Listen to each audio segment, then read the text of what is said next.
ہم گاؤں میں رہتے تھے۔ میرا شوہر روزانہ شہر سے میرے لیے جلیبیاں لے کر آتا تھا۔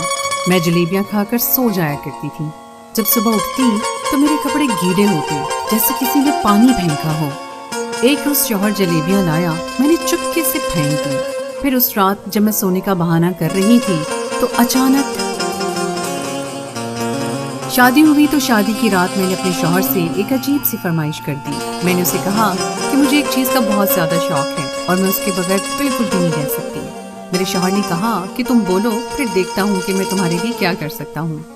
میں نے اپنے شوہر سے کہا کہ پہلے وعدہ کریں، جو میں آپ کو کہوں گی آپ ضرور کریں گے۔ اس نے کہا کہ ٹھیک ہے، تم مجھے بتاؤ تو صحیح، میں کوشش کروں گا۔ میرا شوہر تھوڑا پریشان ہو گیا تھا کہ جانے میں کیا کہنے والی ہوں، لیکن جب میں نے اسے بتایا تو وہ ہنسنے لگا، بلکہ کافی زیادہ خوش بھی ہو گیا۔ میں نے اسے کہا کہ مجھے میٹھا کھانے کا بہت شوق ہے، لیکن گاؤں میں بالکل اچھی مٹھائی نہیں ملتی ہے۔ آپ کا کام شہر میں ہے، آپ آتے جاتے ہیں، تو آپ جب بھی شہر جائیں تو آپ میرے لیے کوئی میٹھی چیز ضرور لے کر آیا کریں، نہیں تو میں ناراض ہو جاؤں گی۔ میرا شوہر اس بات پر ہنسنے لگا اور کہنے لگا کہ ٹھیک ہے، میٹھا تو میں تمہارے لیے لے آؤں گا، لیکن ایک بات بتاؤ کہ اتنا میٹھا کھانے سے کہیں تم موٹی تو نہیں ہو جاؤ گی؟ میں نے کہا کہ نہیں، میری جسامت ایسی ہے کہ میں بچپن سے اتنا میٹھا کھاتی ہوں لیکن بالکل بھی موٹی نہیں ہوتی۔ فکر نہیں کریں، میں ہمیشہ پتلی ہی رہوں گی، لیکن مجھے میٹھا ضرور کھانا ہے۔ میں سارے کام کروں گی، آپ کی ہر بات مانوں گی، لیکن اس بات پر میں بالکل بھی غفلت برداشت نہیں کروں گی۔ کتنا ٹائم لگے گا آپ کا؟ کتنے پیسے لگیں گے؟ تھوڑا میرے لیے میٹھا لے آئیں گے تو آپ کا کیا جائے گا؟ میرے شوہر نے کہا کہ ٹھیک ہے، میں تمہارے لیے کچھ نہ کچھ میٹھا لے لیا کروں گا۔ وہ بہت زیادہ خوش ہو گیا تھا، جبکہ مجھے لگا کہ شاید وہ تنگ آ جائے گا، لیکن اب جب بھی وہ شہر جاتا میرے لیے جلیبیاں لے کر آتا تھا۔ مجھے جلیبیاں بہت پسند تھیں۔ وہ جلیبیاں کھا کر میں سکون سے سو جاتی تھی، لیکن پھر میرے ساتھ کچھ عجیب و غریب حرکتیں ہونے لگیں جو بالکل بھی نارمل نہیں تھیں۔ ایک دن میں نے اپنے شوہر کی لائی ہوئی جلیبیاں کھائی نہیں بلکہ پھینک دی اور سونے کی ایکٹنگ کرنے لگی، لیکن قدموں تلے سے زمین نکل گئی جب میں نے دیکھا کہ میرے کمرے میں کوئی موجود تھا، اور وہ ایک نہیں بلکہ 4۔ میں اپنے ماں باپ کی اکلوتی بیٹی تھی اور میرے ماں باپ گاؤں کے زمیندار تھے۔ میرے نام پر نہ جانے کتنے مربع زمین اور جانور تھے۔ میری شادی جس سے ہوئی وہ مجھ سے تھوڑا بڑا تھا، لیکن نہ جانے کیوں مجھے اچھا لگ گیا۔ کہتے ہیں کہ کوئی آنکھوں کو اچھا لگ جائے تو پھر دل کو بھی اچھا لگ جاتا ہے، اور وہ شخص میری آنکھوں کو اچھا لگ گیا تھا کیونکہ وہ بہت زیادہ حسین تھا۔ میرے ماں باپ کے ساتھ میرا ایسا رشتہ تھا کہ اگر میں ان کو کہتی کہ میری شادی فلاں شخص سے کروا دیں تو بنا سوچے سمجھے کرا دیتے۔ جب مجھے تصویر دکھائی گئی تو میرے دل سے آواز آئی کہ مجھے اسی شخص سے شادی کرنی چاہیے، اور میں نے ہاں کہہ دیا۔ میرے ماں باپ مجھ سے بہت زیادہ پیار کرتے تھے، سارا خاندان میرے پیچھے تھا، لیکن میرے باپ کا کہنا تھا کہ خاندان میں شادی نہیں کروں گا کیونکہ خاندان میں کوئی لڑکا اس قابل نہیں ہے اور مجھے کوئی پسند نہیں آتا تھا۔ یہ شخص مجھے پسند آ گیا اور میں نے اسے شادی کر لی۔ اس کی اور میری عمر میں 7-8 سال کا فرق تھا، لیکن لگتا نہیں تھا۔ شادی کے دن ہی میں نے اپنے شوہر سے فرمائش کی کہ میرا ہمیشہ میٹھا کھانے کو دل کرتا ہے، آپ نے میرے لیے کچھ بھی میٹھا لایا کرنا ہے۔ وہ فوراً اس بات پر مان گئے۔ وہ بھی سمجھتے تھے کہ میں ایک ایسے گھر سے آئی تھی جہاں میں سب کی لاڈلی تھی اور میری ہر بات مانی جاتی تھی، اس لیے وہ انکار کیسے کر سکتے تھے؟ ویسے بھی 1-2 دن کی دلہن کو کوئی انکار نہیں کرتا۔ دلہن کے پاس یہی وقت ہوتا ہے کہ وہ سب سے اپنی بات منوا سکے، اگر چاہے تو کچھ اصول بنا لے اور پھر وہ اصول ساری زندگی چلتے ہیں، ورنہ بعد میں تو اس کی عزت اور مقام ایسے گرتی چلی جاتی کہ جیسے کبھی تھی ہی نہیں۔ بس شادی کے شروع کے دن ہی ہوتے ہیں اپنی بات منوانے کے لیے، اور میں نے بھی ایسا ہی کیا۔ اب میرا شوہر جب بھی شہر جاتا میرے لیے جلیبی ضرور لے کر آتا تھا، اور اس کے ہفتے میں 2 سے 3 چکر ضرور لگتے تھے۔ ایسے میں جلیبیاں میں کھاتی، لیکن ایک بات بہت عجیب ہوتی تھی، جیسے ہی میں اپنے شوہر کی لائی ہوئی وہ جلیبیاں کھاتی مجھے بہت زیادہ نیند آنے لگتی۔ سنا تھا کہ میٹھا کھانے سے انسان کو اچھی بھری نیند آتی ہے، لیکن میری نیند تو کچھ زیادہ ہی اچھی ہو گئی تھی۔ جلیبیاں کھاتے ہی 5 منٹ نہیں گزرتے تھے کہ میں سو جاتی تھی۔ اس کے بعد کبھی میں رات کو جاگ گئی تو کبھی رات بھی گزر جاتی اور میں صبح ہی جاگتی۔ اس طرح مجھے پتہ نہیں چلتا تھا کہ میرے پیچھے گھر میں کیا ہو رہا ہے، کیونکہ کہتے ہیں کہ سوئے ہوئے اور مرے ہوئے انسان میں زیادہ فرق نہیں ہوتا، بس ایک ہی فرق ہوتا ہے کہ سویا ہوا انسان جاگ جاتا ہے اور مرا ہوا انسان کبھی نہیں جاگتا ہے۔ اس لیے اس کو پتہ نہیں چلتا کہ جس وقت وہ سو رہا تھا اس وقت کیا ہو رہا تھا۔ جب جاگتی تو کبھی رات کا کھانا نہ بنا ہوتا تو کبھی دن کا، لیکن میرا شوہر کوئی بھی بات نہیں کرتا تھا اور نہ غصہ ہوتا۔ مجھے جاگا ہوا دیکھ کر اتنا ہی کہتا کہ جاگ گئی ہو، چلو آؤ کھانا کھا لو، یا چلو کہیں باہر چلتے ہیں، یا کوئی کام بتا دیتا، लेकिन गुस्सा बिल्कुल भी नहीं होता था, जबकि अगर उसकी जगह कोई और होता तो उसने यही कहना था कि खा पी कर सो जाती हो, ये किस किस्म के अतबार हैं। इस बात के लिए तो मैं अल्लाह का बहुत शुक्रगुजार थी, और मुझे इस बात पर पूरा यकीन भी हो गया था कि मेरा शौहर मुझे बहुत मोहब्बत करता है, इसलिए उसे मेरी कोई बात बुरी नहीं लगती है। उसे मेरा काम ना करना बुरा नहीं लगता था, लेकिन अब ये कुछ ज्यादा ही हो रहा था। एक दिन ऐसा हुआ कि मैं जलेबियां खाकर सो गई और रात 2 बजे मेरी आंख खुली तो मेरा शौहर घर में नहीं था, जबकि इस टाइम आ जाया करता था।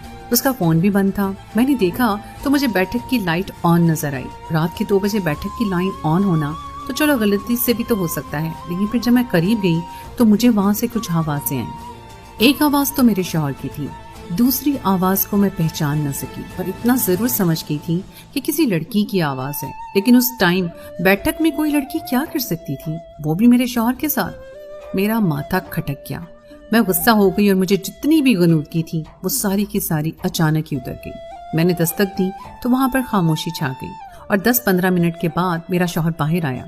कहने लगा कि तुम जाग गई? तुम जाग कैसे गई? मैंने कहा मैं जाग कैसे गई से क्या मतलब है आपका? इंसान सोता है तो जागता भी है। आप बैठक में क्या कर रहे हैं? कहने लगा कि मेरा दोस्त आया हुआ है। मैंने कहा कि दोस्त की तो आवाज नहीं आई मुझे, बल्कि किसी लड़की की आवाज आई। तो कहने लगा उसकी बीवी भी तो साथ आई है। मैंने कहा उसकी बीवी और उसका शौहर रात के 2 बजे हमारे घर में क्या कर रहे हैं? और अगर बीवी आई है तो फिर मैंने भी सलाम करना है, मैं भी मिलती हूँ उनसे, उनके लिए कुछ खाना चाय वगैरह बनाती हूँ। तो मेरे शौहर ने कहा नहीं, वो लोग चले गए हैं, जब तुमने दस्तक दी तो वो जाने के लिए ही खड़े थे, रवाना हो गए।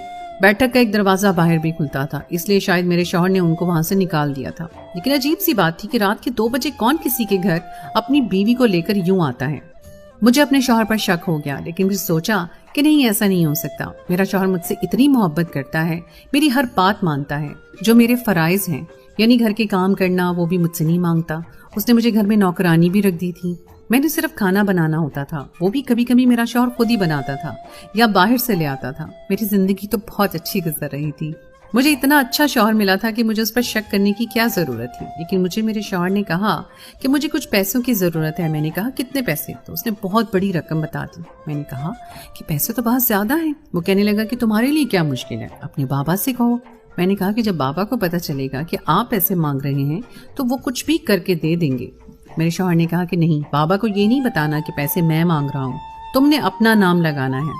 मैंने कहा कि मैं क्या कहूंगी, अभी मेरी शादी हुई थी तो उन्होंने मुझे सब कुछ लेकर दिया, ऐसी कोई बड़ी फरमाइश भी नहीं है मेरे दिमाग में कि जिसको सुनकर वो मान जाएं।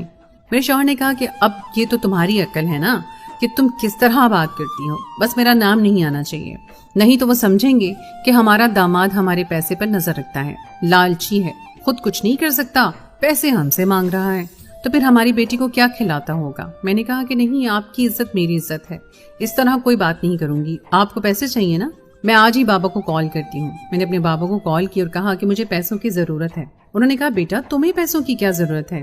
उनको बहुत सारी बातें सुनानी पड़ी और काफी सारे मुझे झूठ बोलकर मैंने उनको मनाया कि मुझे सोने का सेट लेना है। उन्होंने कहा कि शादी में तुम्हें 100 तोले सोना दिया था, वो तुम्हारे किसी काम नहीं आया। मैंने कहा कि नहीं, मुझे कोई नए डिजाइन का सेट पसंद आ गया है, मुझे वही लेना है। मेरा शौहर भी मना कर रहा है, लेकिन बस मेरा दिल उस पर अटक गया है। मेरे बाबा ने कहा कि तुम तो ऐसी कभी भी नहीं थी, लेकिन चलो ठीक है, तुम्हारी जिद है तो क्या कर सकते हैं। उन्होंने पैसे भेज दिए जो मैंने अपने शौहर के हवाले कर दिए। एक दिन एक मजारा हमारे घर आया और उसने एक फाइल मुझे पकड़ाई और कहा कि ये बड़े साहब को दे दीजिएगा, बहुत जरूरी फाइल है। मेरे शौहर ने पैसे लेकर यही कहा था कि उसे जमीनों के लिए खाद लेनी है, जमीन बहुत खराब जा रही है और ट्रैक्टर भी खरीदने हैं। लेकिन इस फाइल को देखकर तो लगता था कि जमीन सिर्फ खराब नहीं, जमीन तो कब की बंद हो चुकी थी, उन पर तो एक दाना भी नहीं उग रहा था। मेरे शौहर ने फिर वो पैसे कहाँ लगाए, जबकि उसने तो कहा था कि मुझे जमीनों के लिए पैसे चाहिए, जबकि उसने तो कहा था कि मुझे जमीनों के लिए चीजें लेनी है, लेकिन जमीनें बंजर हो चुकी थी। मेरा शौहर उन पैसों पर अयाशी कर रहा था, वो घर की चीजें भी उन्हीं पैसों से ला रहा था। कल को वो पैसे खत्म हो जाते तो वो फिर मुझसे और पैसों का मुतालबा करने वाला था, क्योंकि उसके पास तो आमदनी का कोई जरिया नहीं था। उसका साफ मतलब यही निकलता था। मैंने जाकर अपनी अलमारी खोली तो उसमें मेरे जेवरात भी नहीं थे, यानी इससे पहले जो घर के खर्चे चल रहे थे उसके लिए उसने मेरे जेवर बेच दिए थे, और मुझे एहसास नहीं था कि 100 तोले सोना मेरी अलमारी से गायब हो चुका है। इसका मतलब है मेरा शौहर मुझे इस्तेमाल कर रहा है। मेरा शौहर मुझे न जाने कैसी चीज खिला रहा था कि मैं हर टाइम सोती रहती थी। अब तो मेरा ब्लड प्रेशर भी लो रहता था, और जब मेरी आंख खुलती तो बैठक में कोई ना कोई महफिल चल रही होती। मेरा शौहर वहाँ खुशगपियां मार रहा होता था कभी कमरे से गानों की आवाजें आती तो कभी लड़कियों की कि उसने क्या मुझे समझा था। डॉक्टर के पास की तो डॉक्टर ने मुझे ये बताया कि आपको नींद की दवाई दी जा रही है। इतनी नींद इंसान को नहीं आती, जबकि आप तो उम्मीद से भी नहीं है। आपके साथ ऐसा कोई मसला नहीं है तो फिर आपको इतनी गैर मामूली नींद कैसे आ सकती है। अब मुझे शक पड़ गया था। मैंने एक दिन अपने शौहर की लाई हुई जलेबियां नहीं खाई और उनको फेंक दिया। उस दिन मुझे बिल्कुल भी नींद नहीं आई। मैं पूरा दिन जाग रही थी कि जिस टाइम मुझे सोना चाहिए था उस टाइम भी मुझे नींद नहीं आ रही थी, लेकिन मैंने सोने का नाटक किया। मेरा शौहर कमरे में आया, मुझे लगा कि वो सोने के लिए कमरे में आ रहा है, लेकिन वो मुझे देखने आया था कि ये सो रही है या जाग रही है। वहां से मुझे देखकर वो वापस चला गया और फिर मुझे बैठक का दरवाजा खुलने की आवाजें आई। उसके बाद घर में म्यूजिक गूंजने लगा, औरतों की आवाजें आने लगी। इसका मतलब है कि मेरा शौहर मुझे बेहोश करके घर में शबाब की महफिल सजाता था। मैंने अपने शौहर पर धावा नहीं बोला, बल्कि चुपके से उठकर वहां से चली गई। अपने बाबा को कॉल की जो मुझे आकर ले गए, और अगले दिन मेरा शौहर मुझे ढूंढता हुआ घर तक आया। कहने लगा कि आपकी बेटी घर पे नहीं है। मेरे बाबा ने कहा कि वो तो यहाँ भी नहीं है। मैंने अपनी बेटी तुमसे लेनी है, तुम्हारे साथ रुखसत की थी, कहाँ है मेरी बेटी? जबकि मैं अपने बाबा के घर पर ही थी। मेरे बाबा ने मेरे शौहर को बहुत जलील किया। वो मुझे जगह जगह ढूंढता फिर रहा था। मैंने अपना फोन भी ऑन रखा था, लेकिन मैं उठा नहीं रही थी। फोन बजता रहता था। बहुत परेशान हुआ। बिलाखिर घर आ गया और कहने लगा कि मुझे नहीं तलाश हो रही, आप ही मदद करें। तो फिर बाबा ने सब कुछ बताया और ये भी बताया कि तुमने मेरी बेटी के साथ जो किया है उसके लिए मैं तुम्हें कभी माफ नहीं करूंगा। तुम उसको बेहोश करके खुद अयाशियां कर रहे थे, वो भी उसके पैसों से। तुमने मेरी बेटी को समझ क्या रखा था? मेरे बाबा ने बिल्कुल भी देर न लगाई और उस पर खुला का केस करवा दिया। मैंने भी अपने बाबा का साथ दिया। मेरे बाबा ने कहा कि तुम ऐसे शख्स के साथ बिल्कुल भी नहीं रह सकती। हमने इसको क्या समझा था और वही क्या निकला। ये एक अयाश परस्त इंसान है और उसके साथ जिंदगी अच्छी नहीं गुजर सकती है। ये कभी भी एक अच्छा शौहर नहीं बन सकता, और एक अच्छा बाप बनना तो बहुत दूर की बात है।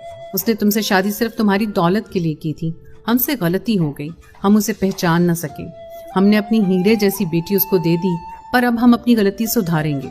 बात इतनी सिर्फ नहीं थी, मेरा शौहर पहले भी इस तरह की हरकतें करता रहता था। उसने मुझसे शादी इसी वजह से की थी क्योंकि मेरे पास बहुत दौलत थी। उसका ये भी प्लान था कि वो मुझे बेहोश करके छुप छुपा कर ये सब काम करेगा, और जब मैंने उसे कहा कि मुझे हमेशा मीठा खाने को दिल करता है, मेरे लिए कोई मीठी चीज लेकर आनी है, तो गोया उसके लिए तो ऐसा था कि अंधा क्या मांगे दो आंखें। उसके लिए तो ये बिल्कुल ही ऐसे था। वो जलेबी में बेहोशी की दवा मिलाकर मुझे खिलाया करता था। जो दूसरों की बीवी बहन बेटियों को अपने घर में बुला सकता था, वो कल को अपनी बीवी को भी बेच सकता था। इसलिए मैंने उसके साथ रहने से इनकार कर दिया। मैं उसके साथ नहीं रहना चाहती थी, जिसने एक दिन भी मेरे साथ मियाँ बीवी का रिश्ता न रखा, बल्कि मुझे बेहोश करके दूसरी औरतों के पास जाता रहा। वो भी मेरे ही लाए हुए पैसों से। अपने शौहर को मैंने छोड़ दिया और इस सब को कोई बुरा ख्वाब समझकर मैं भूल गई। 2 साल बाद फिर से मेरी शादी हुई और अब मैं अपनी जिंदगी में बहुत खुश हूँ। मुझे अपने साबका शौहर के बारे में पता चला है कि वो अपनी सारी जमीन बेचकर सड़क पर आ गया है, सब कुछ बेचकर खा गया है, और आजकल उसके हालात बहुत बुरे हैं। लेकिन ऐसे इंसान के साथ यही होना चाहिए जिसे इंसान की कदर ना हो। तो दोस्तों, ये थी हमारी आज की कहानी। उम्मीद है आपको आज की कहानी पसंद आई होगी।